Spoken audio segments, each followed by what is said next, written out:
Gloria a Dios. Hay avivamiento. Le damos las gracias al Señor una vez más, hermanos, que estamos aquí. Por su misericordia, por su amor. Hemos alabado, hemos glorificado al Señor una vez más. El Señor nos da esta oportunidad, que alabemos al Señor en espíritu y en verdad. Por la fe, hermano. Es pues la fe, la certeza de lo que se espera, la convicción de lo que no se ve. Porque por ella los antiguos alcanzaron buen testimonio. El testimonio no es porque los vecinos digan, ese hombre sí es bueno o es malo. Es por la fe que alcanzamos el buen testimonio, hermano. Eso lo dice la Escritura. Si bien es cierto, nosotros nos esforzamos para ser mejores personas. Cuando hacemos algo malo, hermano, lo reconocemos. Somos seres humanos, tenemos debilidades. No podemos juzgar ni condenar a los demás porque todos estamos en la misma condición. Lo que podemos es exhortarnos los unos a los otros, dice la Biblia. Es por eso que estamos aquí, a exhortarnos los unos a los otros, a aconsejarnos. Cuando veamos un hermano, dice la Biblia, que esté caminando mal, o nosotros mismos predicarnos a nosotros mismos. Así que dice la Biblia que por medio de la fe los antiguos alcanzaron buen testimonio. No vale lo que los vecinos digan de mí, que yo soy muy bueno, muy buena persona, pero si no tiene a Cristo, pudiera que vaya caminando al infierno, hermano, por más bueno que sea.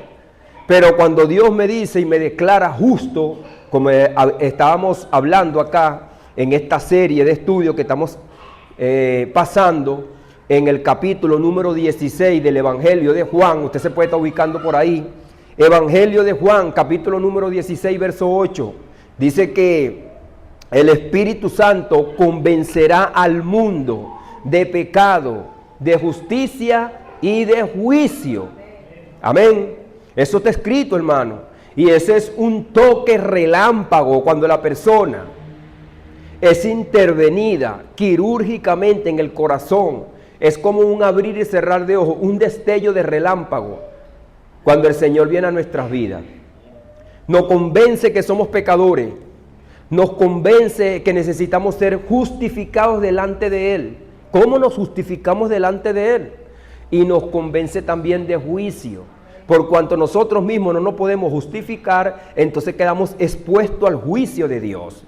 Y nos trae a la mente ¿a quién? A Jesucristo, el justo, para que nos perdone, nos justifique, y ya se puso en favor de nosotros, en posición de nosotros, en sustitución de nosotros, por el juicio. En la cruz hizo la ofrenda por el pecado. Fue justificado en el Espíritu para que nosotros fuésemos justificados. Y también fue juzgado y condenado en la cárcel, allá abajo. Dice que descendió a lo más bajo de la tierra, una cárcel que hay para los malos allá abajo, pagando el precio por nosotros, hermano. Jesucristo dice, el que no hizo pecado, lo hizo pecado por nosotros, vino en un cuerpo de muerte. Y Jesucristo ese cuerpo lo resucitó al tercer día para que hoy en día nosotros tengamos vida y vida eterna, vida en abundancia. Vamos a abrir las Escrituras.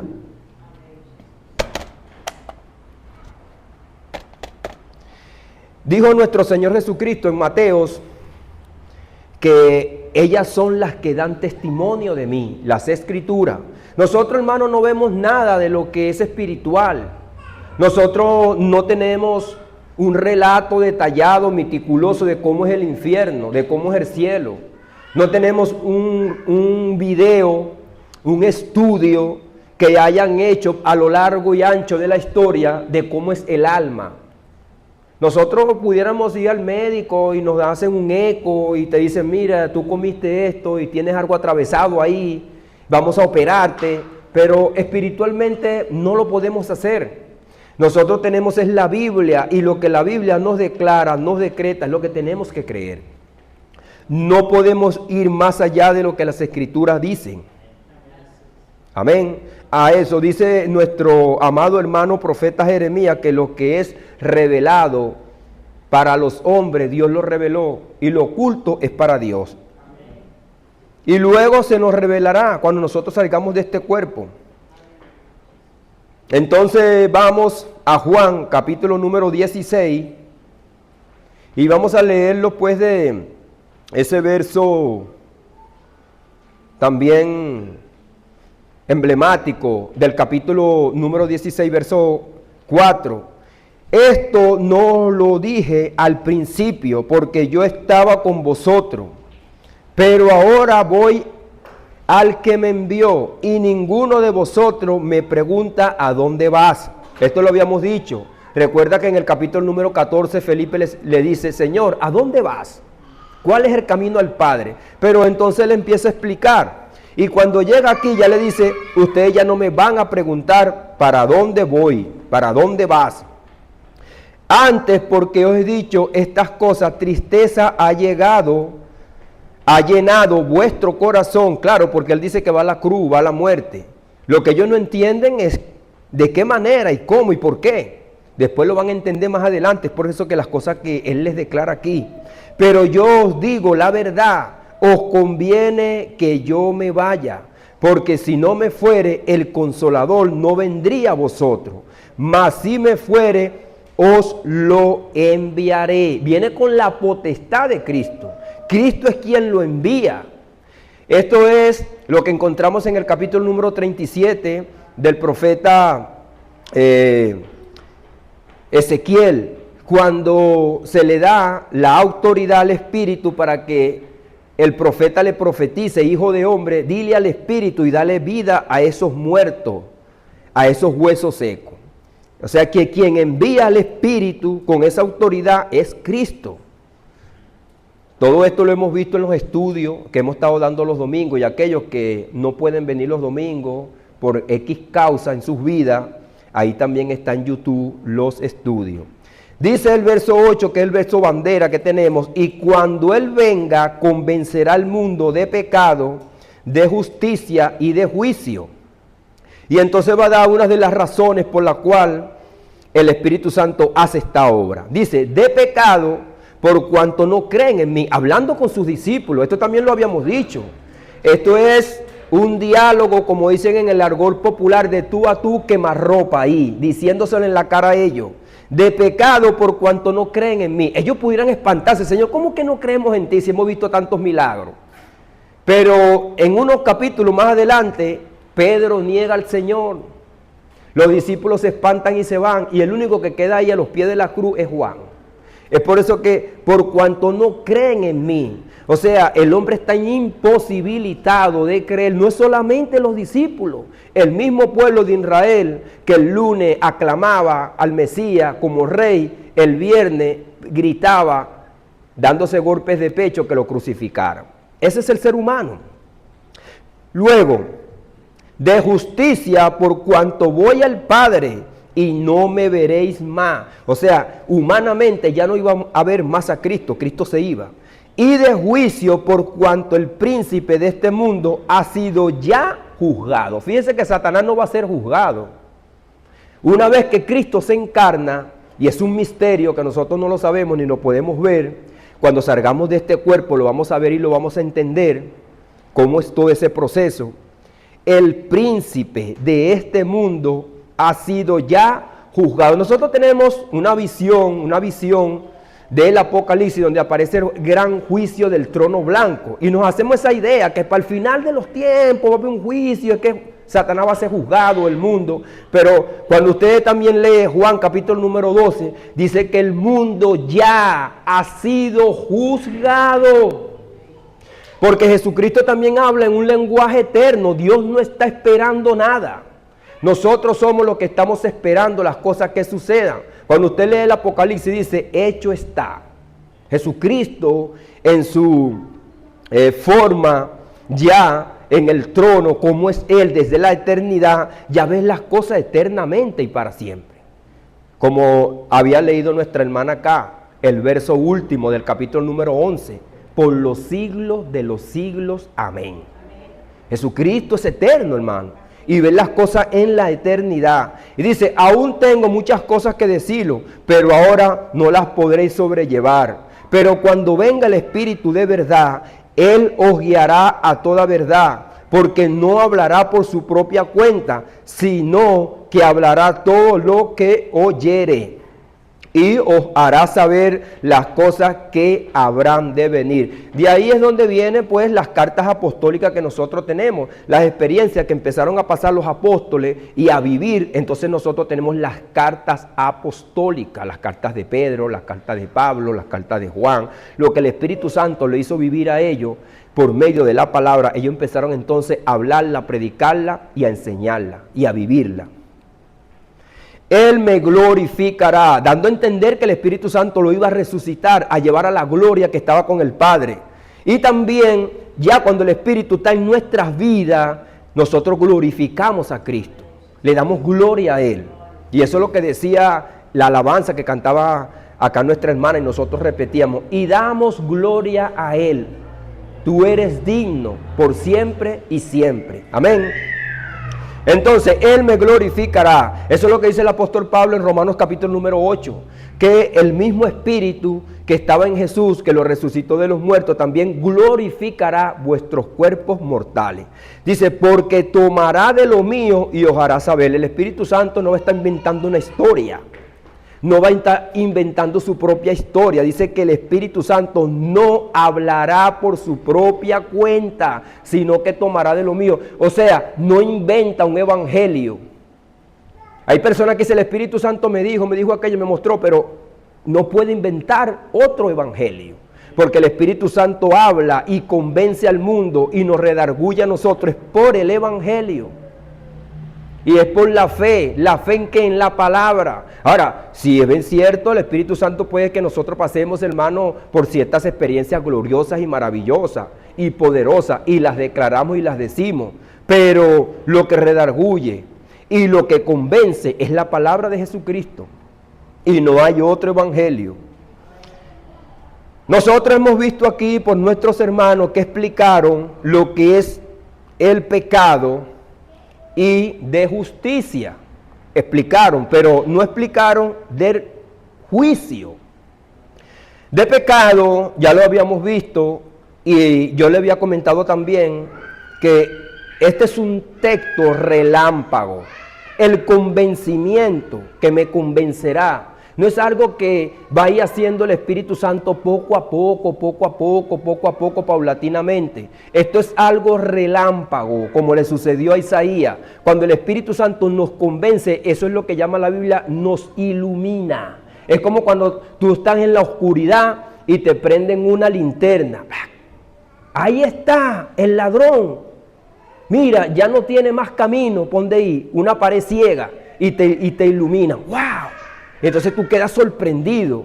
Pero quizás en la oscuridad te dicen, párate ahí, detente, para allá. Y tú vas corriendo, y buscas la manera de cómo subirte por aquí, por allá, hasta el mundo afuera.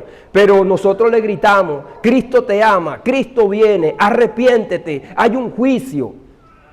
Y cuando el Espíritu Santo toma esa palabra y lo convence, es como cuando yo le estoy diciendo, lo alumbra. Y entonces se da de cuenta, ya no tengo que estar subiendo la pared, ya no tengo que estar haciendo esto, ya no tengo que estar haciendo aquello, porque Cristo murió por mí.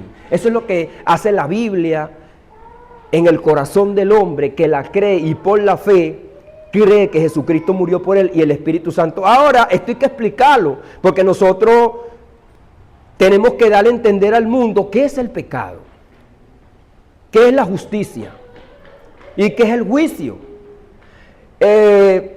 En el argot popular y en los campos viejos, cuando las ciudades no eran tan modernas, se decían, no coma pescado porque te van a salir escamas, Dios te va a juzgar en Semana Santa. No le diga grosería a tu mamá porque se van a virar los ojos. ¿No ha escuchado usted estos cuentos? No te burles de la embarazada porque tu hijo te va a salir así también maltrecho. Y ese es el concepto que el mundo tiene afuera del juicio de Dios. Las viejitas decían, cuidado, porque Dios no tiene vara, ni tiene látigo, pero castiga. Su propia mente le generaba una idea de cómo es Dios. Pero la iglesia es la que está encargada de enseñarle al mundo de qué manera el mundo vive en pecado, de qué manera el mundo vive en injusticia y necesita la justicia. ¿De qué justicia te habla aquí? Te está hablando de un juez, te está hablando de que tú vayas al tribunal de Cristo o de Dios y te empieces a sacar tu propio veredicto para que tú te justifiques a ti mismo como tú eres. Yo soy bueno. Eso es lo que hace el mundo. Yo le doy la comida al pobre. O sea, busca justificarse por lo que él hace, pero esa es la justicia que te pide aquí la palabra.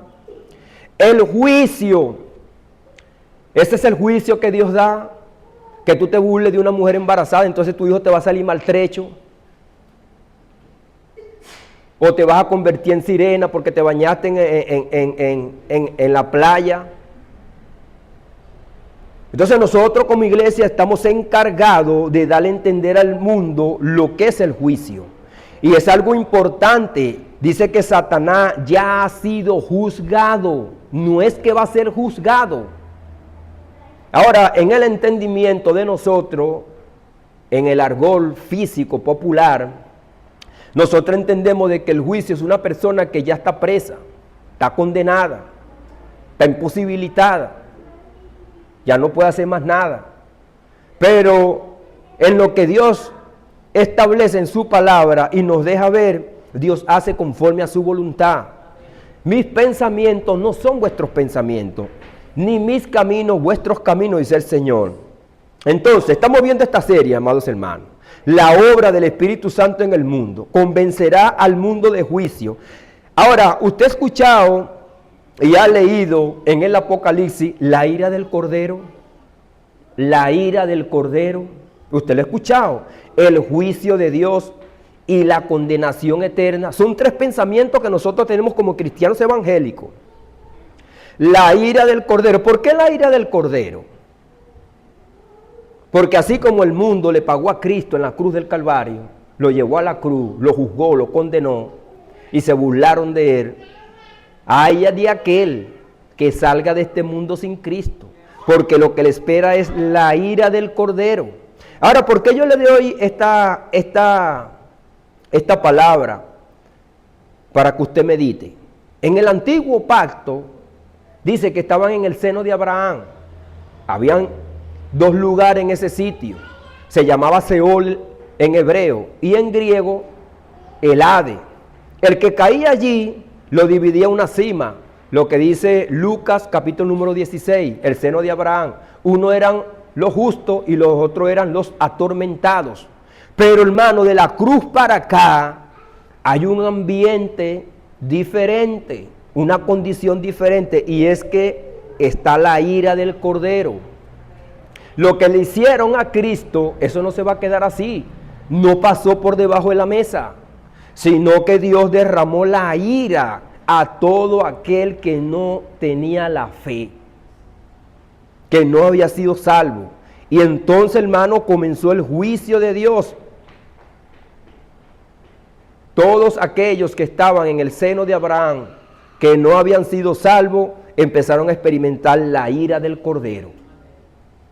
Fíjese que entró una etapa nueva. Porque nosotros pudiéramos decir, bueno, allá está una llama, allá está un fuego. El Señor Jesucristo habló acerca de algunos gusanos y otros lo tipifican. Pero no hay nada más horrible, hermano, que la ira de Dios. La ira de Dios. Y eso es lo que dice el apóstol Pablo, que nosotros somos librados de la ira. Librados de la ira. Fíjese que muchas veces se discute sobre la tribulación. La tribulación no es nada, hermano, comparado con la ira de Dios, porque es una ira eterna, no te la vas a poder quitar. Dentro de las palabras de nuestro Señor Jesucristo en Juan capítulo número 16 encontramos estas declaraciones más profundas que hemos leído.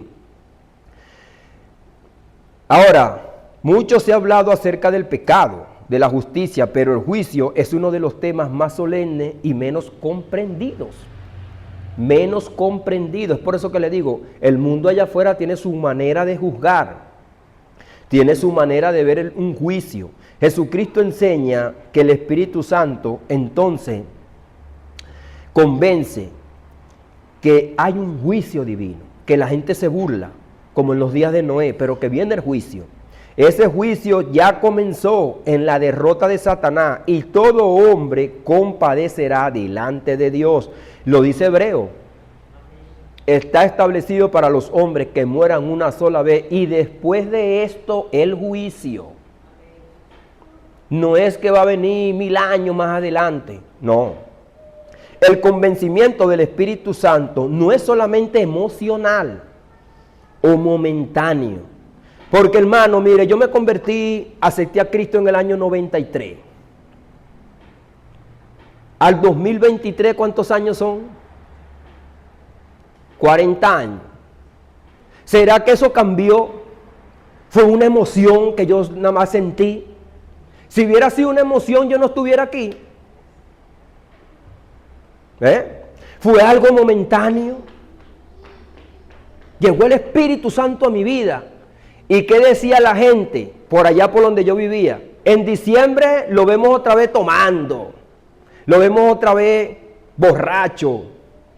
Eso decía la gente. Porque la gente pensaba que a mí me había pasado algo emocional. Ahora cargo una Biblia, ahora se cree evangélico. Pero deja que lleguen los carnavales. Deja que llegue diciembre. Y así ven a muchos cristianos, hermano, después en la acera otra vez borracho. Pero esta iluminación espiritual, el hombre, hermano, el hombre en lo más profundo de su corazón admite una responsabilidad de culpabilidad. Soy culpable, estoy rebelado contra Dios. Luego anhela la santidad de Dios para poderse poner de tú a tú con Dios. ¿Cómo me pongo yo de tú a tú con Dios? Cuando el Espíritu Santo se manifestó a mi vida, yo me sentí muerto, hermano.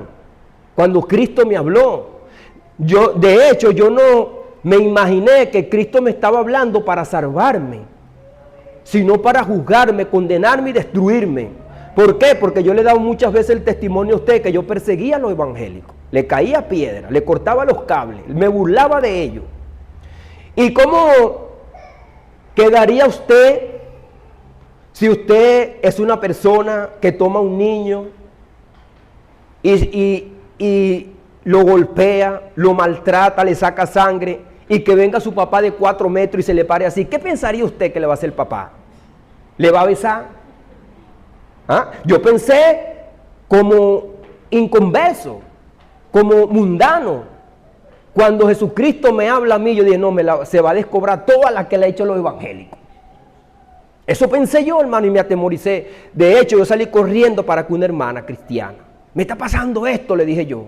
Y ella me explicó. Te ha tocado el Espíritu de Dios, me dijo. Gloria a Dios. Fue como un balde que me echaron de agua fresca. Yo pensaba que Jesucristo me seguía. Y esto le sucedió a Pablo. Y Pablo dijo, Señor, ¿qué quieres tú que yo haga? Temblando. Y ahí donde comprendí la realidad del juicio. Si a usted le aparece el padre de ese niño, usted diría, si me dio 2 bofetadas, con razón me las dio. ¿Las merecía o no? Así también yo pensé, yo merezco el juicio. Yo merezco ser condenado. Soy malo. Pero hermano, en el mundo nosotros nos vemos buenos. No, yo no soy malo. Como le di una arepa, aunque sea dura, uno por allá, me creo muy bueno. Pero cuando Dios se revela en nuestras vidas, nosotros vemos nuestra propia definición. El juicio ya fue declarado. Satanás ha sido juzgado y todos los que en él han creído, en fila de indios también van. Juan, capítulo número 12, verso 31. Ahora es el juicio de este mundo. Fíjese que Jesucristo no está hablando que va hacia futuro, que va hacia lejos. Ahora es el juicio de este mundo.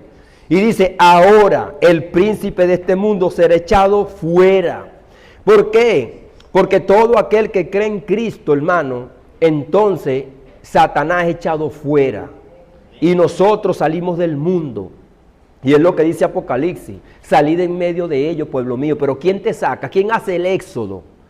del mundo. Jesucristo es que hace ese éxodo, es el nuevo Moisés, que saca a la gente del mundo y lo trae a él, al reino. El enfoque doctrinal, hermano, que nosotros tenemos que ver aquí es la cruz. No solamente trae salvación, sino que también trae juicio. Es por eso que en el mundo, y hasta los mismos inconversos, pusieron un antes y después de Cristo. Nuestra vida tiene un antes y después de Cristo. Antes de Cristo estábamos condenados y bajo el juicio y la ira de Dios, pero después de Cristo hemos sido salvos y librados de la ira. Es lo que dice el apóstol Pablo en Romanos. Satanás es derrotado porque ya no le pertenecemos a Cristo, fuimos comprados a precio de sangre. El sistema del mundo es condenado porque fue condenado en la cruz.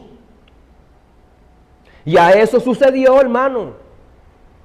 Falta que la persona salga del cuerpo y verá entonces la ira y el juicio de Dios. El juicio de Dios comienza a manifestarse. La ira del Cordero empieza entonces, hermano, a hacer efecto en aquellos que estaban condenados. Cuando el Espíritu Santo convence de juicio, muestra que el reino de las tinieblas ya está condenado. Nosotros tenemos la convicción de que si nos morimos, nos vamos con Cristo. ¿Por qué? Porque ya Satanás fue juzgado, fue condenado, fue echado fuera, ya no le pertenecemos, ya no somos de él, ya no somos del mundo. Ya no pensamos como el mundo. El juicio en el antiguo pacto, que estábamos hablando, el Seol, la palabra en hebreo, en el Antiguo Testamento vemos una comprensión parcial y progresiva del juicio. En Salmos 9:17, los malos serán trasladados al Seol. Salmo 9:17. El problema es que la palabra Seol es lugar de muerto, y ahí también iban los que eran justos. Ahí es donde está el problema, y eso es lo que Jesucristo aclara más adelante. Isaías 63:24. Fíjese lo que dice Isaías 24. Su gusano nunca morirá, ni su fuego apagará. Terrible, qué terrible. Antes de la cruz, el juicio se entendía como una separación, vergüenza y tormento. Había expectativa de juicio futuro. Daniel y la resurrección para el juicio, Daniel 12:2. Y muchos de los que duermen serán despertados, unos para vida eterna y otros para vergüenza y confusión perpetua. Esto vino después de Cristo. Aquellas personas que estaban en el seno de Abraham fueron llevados allá al reino de Dios. Y los que estaban en el seno de Abraham empezaron a experimentar el juicio de Dios. Se quedaron ahí en ese lugar, el Seol, denominado como el Señor Jesucristo, como el seno de Abraham. Una parte que era para los justos, pero había otra parte que era para los que estaban condenados. Ya existía la revelación de la condenación eterna y la resurrección para el juicio. Ahora falta una resurrección que es general, donde todos estarán delante del Señor. La cruz, el lugar donde se derrama la ira de Dios. Aquí entramos ahora en el Evangelio. Isaías 53:5, fíjese lo que dice. Mas herido fue por nuestras rebeliones. Entonces Jesucristo, hermano, su muerte trajo, hermano, un beneficio para los que creen en Él. Dice Isaías 53:10, con todo eso Jehová quiso quebrantarlo.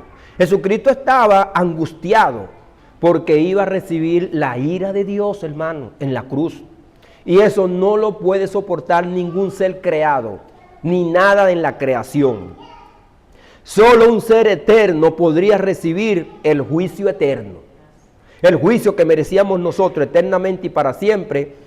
Y si usted lee el libro de Isaías, ahí está el juicio que se le hace a Jesucristo. El Padre derrama en él la ira para no derramarla a nosotros. Es como cuando una persona tiene molestia y tira un plato, lo parte.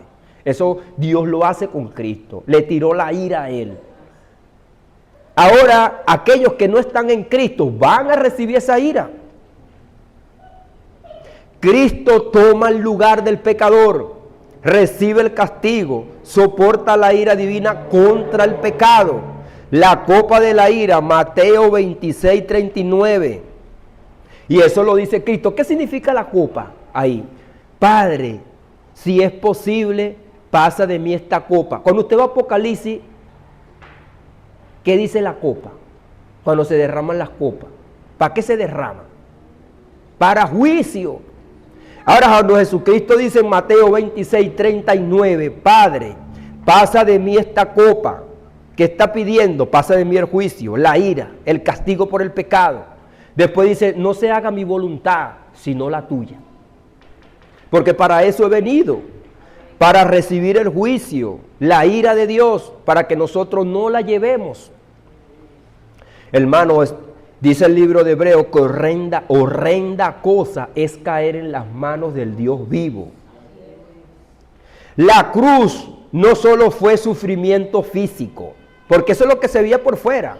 O sea, los látigos, para decirlo así, los látigos, no vamos a decir que era una caricia, pero era algo insignificante en lo espiritual. Fue el juicio divino, la ira de Dios en la que Jesucristo se mantenía angustiado, porque en el cuerpo humano, Él no había vivido esa experiencia. Jamás Cristo se había humanizado de esa manera, había sufrido, había llevado calor, insulto, violencia, hambre, sed, desasosiego, desespero, y ahora la ira de Dios. No es solamente de sus trasquiladores, de sus burladores, sino del Padre, por la culpa nuestra.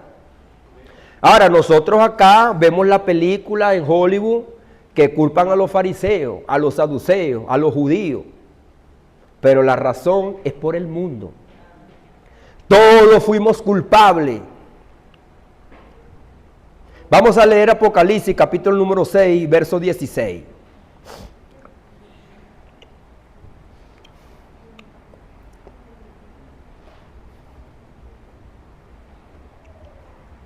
Apocalipsis 6, 16. Y decían a los montes, a las peñas, caed sobre vosotros y escondernos del rostro de aquel que está sentado sobre el trono. Fíjense que esta es una mezcla que hay aquí. Es una mezcla de pensamiento. Para que el lector entienda que estas personas que están aquí están hablando en la tierra, pero en el espíritu. Esto lo está haciendo el escritor. Es un lenguaje poético como se encuentran en los profetas. Y decían, Dios le hace ver a Juan cómo es que los seres humanos ven el juicio del Cordero. Lo ven. Y decían a los montes y a las peñas. Ese es un lenguaje poético. Es para que lo espiritual nosotros lo podamos entender. O sea, es un lenguaje poético profético. Para que nosotros veamos cómo la gente en el espíritu pudo percibir el juicio de Cristo. ¿Qué decían? Caed sobre nosotros y escondernos del rostro de aquel que está sentado sobre el trono. ¿Quién es este? Cristo. Y la ira del Cordero. Ahí está claro. Juicio de Dios y del Cordero para estas personas. Dice, porque el gran día de su ira ¿qué? ¿Lo leyeron? ¿Qué dice? Dice a futuro, dice en pasado. ¿Qué dice? No, ha llegado. Ha llegado. No es que va a llegar. No es dentro de 2000 años. No es cuando estemos delante del trono. No, ya llegó. Y dice, ¿y quién podrá sostenerse en pie? Hace una pregunta aquí. Aquí están dos signos de interrogación. Nadie. Solo Cristo pudo sostenerse en la cruz del Calvario para que nosotros no pasásemos ese momento. Hermano, esto es para agradecerle a Dios de lo que nos ha librado y de aquellos por incrédulos lo que están sufriendo. Ahora, ¿por qué fuimos librados? Porque éramos más pobres, porque éramos más flacos, porque quedamos huérfanos. Por su gracia y su misericordia, porque nadie lo merecía. Menos que menos así, hermano, viendo el juicio que se le hizo a Jesús. Entonces fíjese cómo estas personas buscaban esconderse, porque no están buscando esconderse de las llamas ahora, de los gusanos, sino de la ira, lo que sufrió el Cordero. Ahora se le va a derramar esa ira a ellos. Ha llegado. Claro, yo sé, hermano, que muchos tienen la interpretación de este libro y dicen que eso va a ser a futuro, que va a ser algo que va a venir para el futuro. Aquí no está hablando que esto va a venir para el futuro. Si viniera el Señor Jesucristo y nos leyera aquí Apocalipsis, ¿qué dijera aquí? Bueno, lo que está aquí, lo que leemos acá, hermano. Ahora, ¿tengo yo la potestad de estar explicando esto? Cuando el que lo escribió, hermano, en un presente continuo. La ira ha llegado del Cordero. Ahora, el enfoque doctrinal, esto parece una paradoja. Un cordero representa ¿qué? Mansedumbre, amor, tranquilidad. Ahora, ¿cómo lo reconocen? ¿Qué es el cordero? Por la cruz. Isaías 53, como un cordero fue llevado al matadero, tranquilito, no abrió su boca. Hicimos con él lo que nos dio la gana, lo escupimos. Pero ahora, después de la cruz y después de la muerte de estos individuos, reconoce quién está ahí, quién es. Lo que le hicimos, ahora lo vamos a pagar. La ira del Cordero. Ahora un Cordero aparece airado, ¿por qué? Porque el mismo que ofreció salvación también ejecuta juicio. Jesucristo le predicó, hermano, mucha gente, muchos años, pero muchos se burlaban, lo llevaron a la cruz. Pero ahora viene ¿qué? El juicio. Quien rechaza la gracia del Cordero enfrentará la ira del Cordero. En el capítulo número 2 de Gálatas, creo que es el verso 22, el apóstol Pablo dice que no rechazo la gracia de Dios, porque si por la ley fuese la justicia, por demás murió Cristo. Vamos a rechazar, hermano, como dicen por ahí en los centros comerciales, esa ganga. Esto es regalado, hermano, es gratis, no tenemos que hacer nada. Tenemos que arrepentirnos y reconocer nuestro pecado. El Espíritu Santo, cuando nosotros nos redarguye de pecado, hermano, tenemos que arrepentirnos. Nosotros tenemos el Espíritu Santo. El juicio final y la condenación eterna. Ha establecido el juicio. Hebreos 9:27.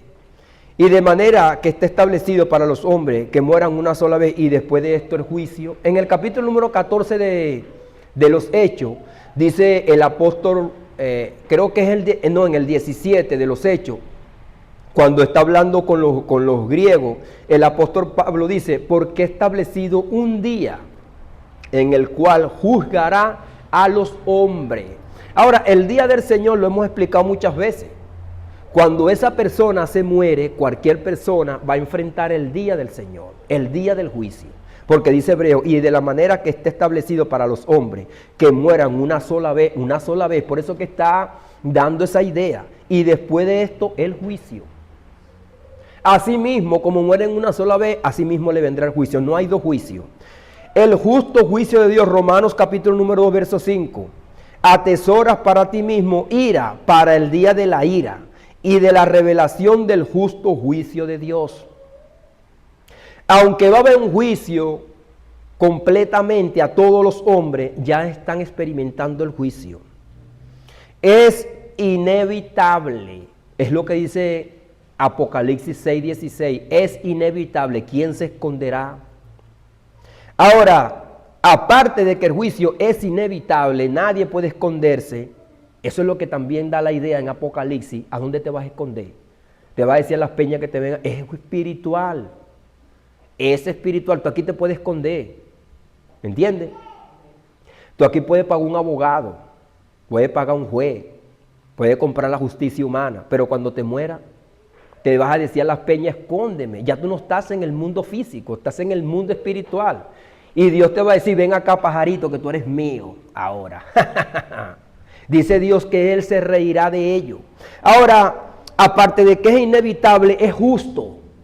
Dios no nos está juzgando porque hizo ahí una película para reírse de nosotros y vernos hirviendo en una olla, como dice mucha gente. También es universal. No es para los blancos, no es para los negros, no es para los de izquierda, no es para los de derecha.